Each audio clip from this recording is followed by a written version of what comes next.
Olá, estamos aqui nós de novo, professora Érica Rufino, para mais uma aula de ciências. As aulas passadas falamos um pouco sobre o universo, né? Sobre o nosso sistema solar, sobre quem é que fica no centro, né, do universo. Então, agora, nos próximos dias, nas próximas aulas desse mês de março, e hoje, né, a partir de hoje, nós vamos começar a estudar um pouco sobre o nosso planeta, sobre a estrutura da Terra, tá bom? Então, quando a gente escuta falar sobre a estrutura da Terra, já é para vir na nossa mente, né, o núcleo, composições químicas, crosta, litrosferas, ou seja, tudo que envolva a nossa Terra, beleza? Então, vamos lá. Nós temos aqui o quê? A estrutura da Terra é sustentada em 4 ambientes: camada sólida, atmosfera, biosfera e hidrosfera. Então, essas 4 camadas a tia vai definir aqui para vocês, ok? A camada mais sólida do planeta é dividida em crosta, manto, núcleo externo e núcleo interno. Acima estão as camadas grossas, gasosa, atmosfera, e líquida, hidrosfera, onde foram criadas as situações para desenvolvimento da vida. Então, aí, ó, ao lado, né, do nosso texto, da nossa leitura, nós temos o planeta, né, nosso planeta Terra, e ele tem aí uma imagem mostrando para vocês aonde é que se localiza a crosta, o manto, o núcleo externo, o núcleo interno e a atmosfera, ok? Vamos lá. A Terra é um planeta teroso e telúrico. A superfície dessa massa sólida recebe o nome de crosta ou litrosfera, composta por rígidos blocos denominados por placas tectônicas. A litosfera é formada por rochas e minerais. É a camada geológica mais fria da Terra e também a mais fina, que com espessura estimada em pelo menos 90 km na área continental e 8 km na área dos oceanos, ok? As rochas que constituem a litosfera são denominadas como magmáticas, sedimentares e metamórficas. As rochas magmáticas ou ígneas são formadas pelo magma. A atividade erosiva é a responsável pela formação das rochas sedimentares, e as rochas metamórficas são uma combinação das rochas magmáticas com as sedimentares, tá certo? Então, aí, ó, o que é a nossa estrutura, né? São rochas feitas a partir do magma e assim por diante. Então, ó, a gente também tem o quê? O que são essas placas tectônicas, né? Que a gente viu lá que também fazem parte, né, dessa estrutura. As placas tectônicas que integram a litosfera são divididas em placas oceânicas e placas continentais. Essas placas permanecem em movimento constante sobre o magma. A movimentação é responsável pelos abalos sísmicos, os terremotos e os vulcões. Então, aí a tia trouxe uma imagem de um vulcão para vocês, que está em erupção, ó, que vem lá do centro da Terra, né? Então, o magma aí, ó, a lava saindo, tá certo? Então, ele entrou em erupção, ó, tá certo? Devido a esse movimento, né, excessivo das placas tectônicas, né? Quando tem esse movimento excessivo, quando elas se deslocam.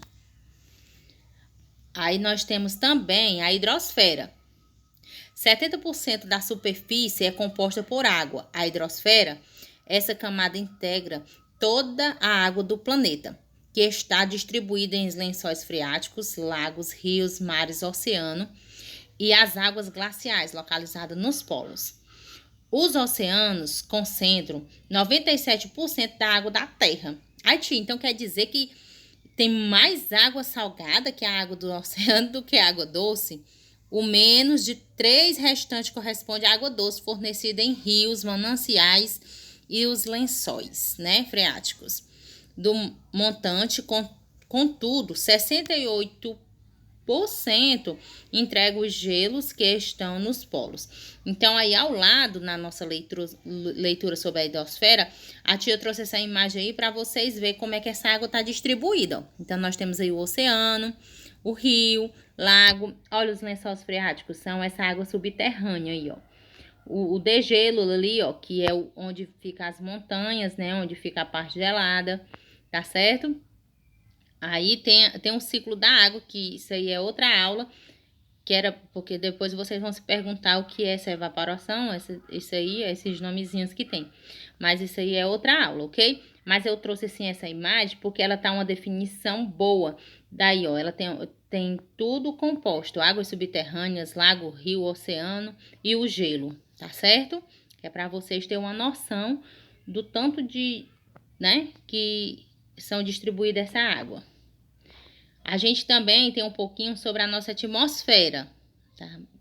A atmosfera é a camada gasosa da Terra. É formado por diversos gases, principalmente nitrogênio e oxigênio. O oxigênio, né, o gás que a gente respira.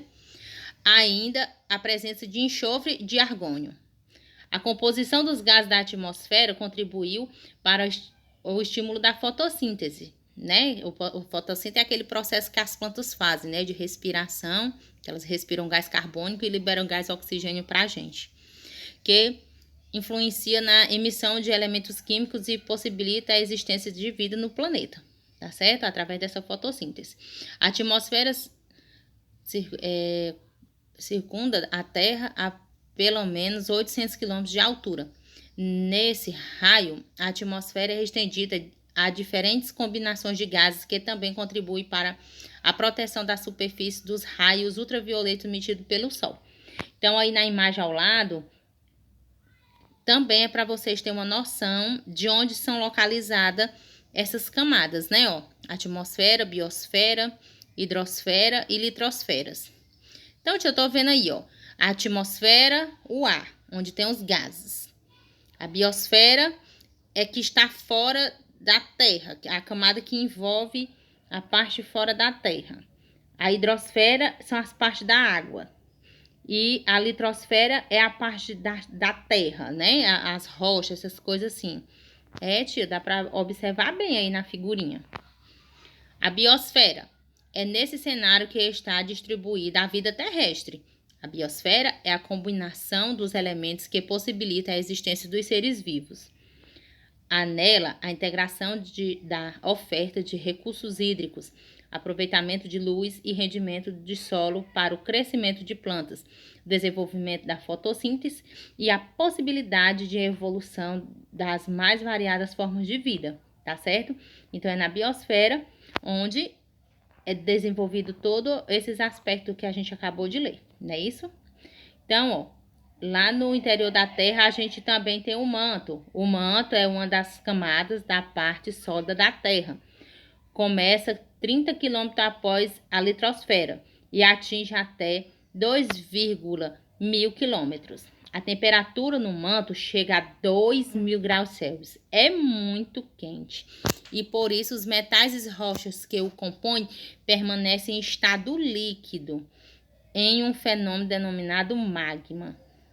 Tia, então quer dizer que o manto é a mesma cor que magma, que são aquele líquido que sai dos vulcões. É isso? Muito bem. Estrutura interna da Terra. O que é que tem na estrutura interna da Terra? O núcleo da Terra é a região de maior concentração de calor, chegando a 6.000 graus Celsius. Esse é que é quente mesmo, viu? Essa camada é composta por 8% de ferro e os demais 20% por chumbo, urânio e potássio. O núcleo é dividido em núcleo interno e núcleo externo. No núcleo externo, os elementos ainda estão em estado líquido, como o ferro, em consistência semelhante à água. Já no núcleo interno, os materiais permanecem em estado sólido, pois sofre influência do campo gravitacional, ok? Então, isso aí foi um pouquinho da nossa estrutura, um pouquinho do que a gente vai ver nos decorreres das aulas, as definições, tá certo? E aqui no nosso slide, a tia também trouxe, ó, a estrutura interna da Terra, para vocês terem noção de como é o nosso planeta por dentro, né? Embaixo dos nossos pés, o que é que fica. Olha aí, ó, o núcleo interno, o manto, a crosta terrestre e o manto externo, tá certo? E o núcleo externo. Então, ela tem dois núcleos, ó. O interno e o externo, o manto e a crosta, que é onde nós vivemos, ó. Tá certo? Então, essa foi a nossa aula de hoje. Qualquer dúvida, estou à disposição de todos vocês, tá bom? Pode perguntar, podem tirar dúvida, pode perguntar sobre a atividade, ok? Se quiserem fazer leitura complementar, esse material está lá no nosso capítulo 3 do nosso livro de ciências, ok? Um abraço, até a próxima aula e qualquer dúvida, estarei aqui.